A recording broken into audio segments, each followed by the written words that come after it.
প্রতিদিন 1 মিনিট নিজের প্রতি কমিটেড থাকো, নিজের প্রশংসা করো, নিজেকে বাহবা দাও, নিজেকে বলো তুমি অনেক ভালো করেছো। I feel proud of you. দুনিয়াকে দেখতে দাও you are here to occupy your rightful place under the সান।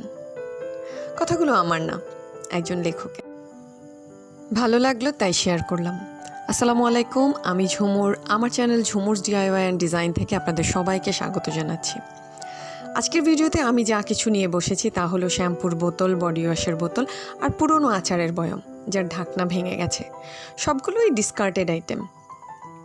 আর এগুলোকে ট্রান্সফর্ম করার জন্য আমি যা ব্যবহার করেছি তা হলো সিম্পল পাটের রশি আর ম্যাক্রিম রশি। আমি এখানে 2 ধরনের পাটের রশি ইউজ করেছি, একটা মাঝারি আর একটা চিকন। আমি মাঝারি থিকনেসের পাটের রশিটা বেনি করে নিয়েছি আর চিকন রশিটা কুশিকাটা দিয়ে চেইন স্টিচ করে নিয়েছি। ভিডিওতে আমার হাত দেখা গেলেও বেনিগুলো সবগুলো কিন্তু করেছে আমার মেয়ে, আমার প্রিন্সেস। 3টা বোতলের বেজে আমি সিঙ্গেল রশি লাগিয়েছি যেন সারফেসটা সমান থাকে। নিচের অংশে রশি লাগানোর পর আমি বেনি করা পাটের রশি দিয়ে প্রথমে বোতলের নিচ থেকে লাগানো শুরু করেছি। আমি এখানে বোতলের সাইজ অনুযায়ী রশি ব্যবহার করেছি। কাচের বোতলটা যেহেতু মোটা তাই ওটাতে আমি চিকন রশিটা লাগাবো আর বাকি 2টো বোতলে আমি বেনি করা মোটা রশিটা লাগাবো। পুরো ভিডিওটা দেখার অনুরোধ রইল, কারণ আমি এখানে আপনাদের জন্য অনেকগুলো টিপস রেখেছি যেগুলো আপনাদের তৈরি জিনিসগুলো বছরের পর বছর ভালো রাখতে হেল্প করবে। নিচের অংশে বেনি করা পাটের রশি সামান্য গ্লু দিয়ে আমি আটকে নিয়ে বাকি পুরোটাতেই ডাবল সাইডের টেপ ইউজ করেছি। এতে করে আমার কাজটা অনেক সহজ এবং তাড়াতাড়ি হয়েছে। যে কোনো হার্ডওয়্যারের দোকানে অথবা লাইব্রেরিতে আপনারা এই বোথ সাইডের টেপটা পেয়ে যাবেন।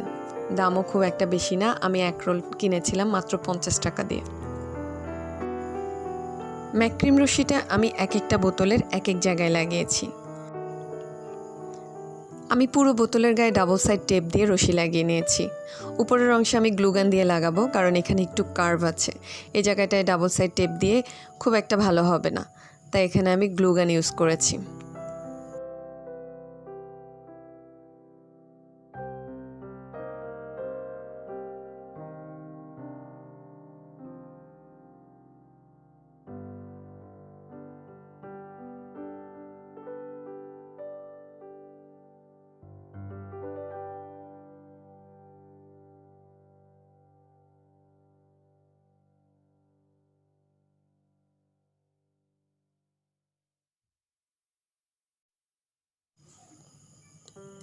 একইভাবে আমি অন্য বোতলটাও কমপ্লিট করে নিয়েছি। এখন আমি আচারের বয়ামটাতে কাজ করব।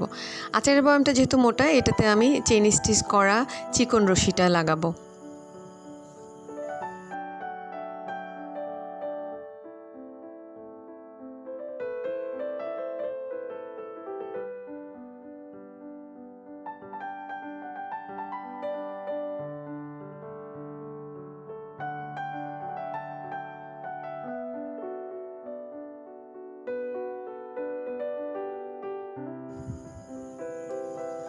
আমার পুরো কাজটা করতে সবচেয়ে বেশি সময় লেগেছে যেই কাজটাতে, সেটা হচ্ছে এই চেইন স্টিচটা।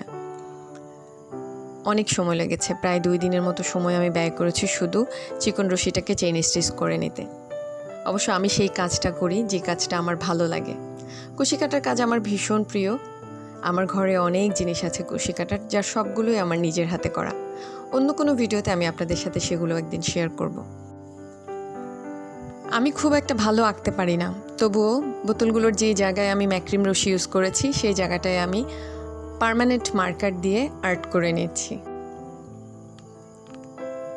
এই কাজটা অ্যাক্রিলিক পেইন্ট দিয়েও করা যাবে, বাট রশির উপরে অ্যাক্রিলিক পেইন্টের ব্রাশ টানা খুব কষ্ট হবে, সেজন্য আমি সেটা স্কিপ করেছি। আর পার্মানেন্ট মার্কার দিয়ে আমার কাছে বেশ ইজি মনে হয়েছে।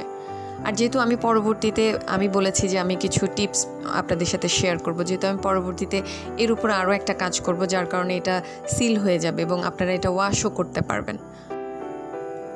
প্রথমে ভেবেছিলাম কাচের বয়ামের ঢাকনা নেই, এমনি খোলাই থাকবে। পরে চিন্তা করলাম একটা ঢাকনাও বানিয়ে ফেলি, কারণ ভেতরে কিছু রাখলে উপরে ঢাকনাটা থাকলে দেখতে যেমন ভালো লাগবে তেমনি ভেতরের জিনিসগুলোও ভালো থাকবে। তাই চলুন এবার আমরা ঢাকনাটা বানিয়ে ফেলি। ঢাকনা বানানোর জন্য আমি এখানে জাস্ট কার্টুনের কাগজ নিয়েছি। আমি দুটো সাইজে রাউন্ড শেপের কাগজ কেটে নিয়েছি। একটা হচ্ছে ঠিক ঢাকনার সাইজ, আর একটা একটু ছোট সাইজ, যাতে ঢাকনাটা একদম বয়ামের সাথে অ্যাটাচ হয়ে থাকে।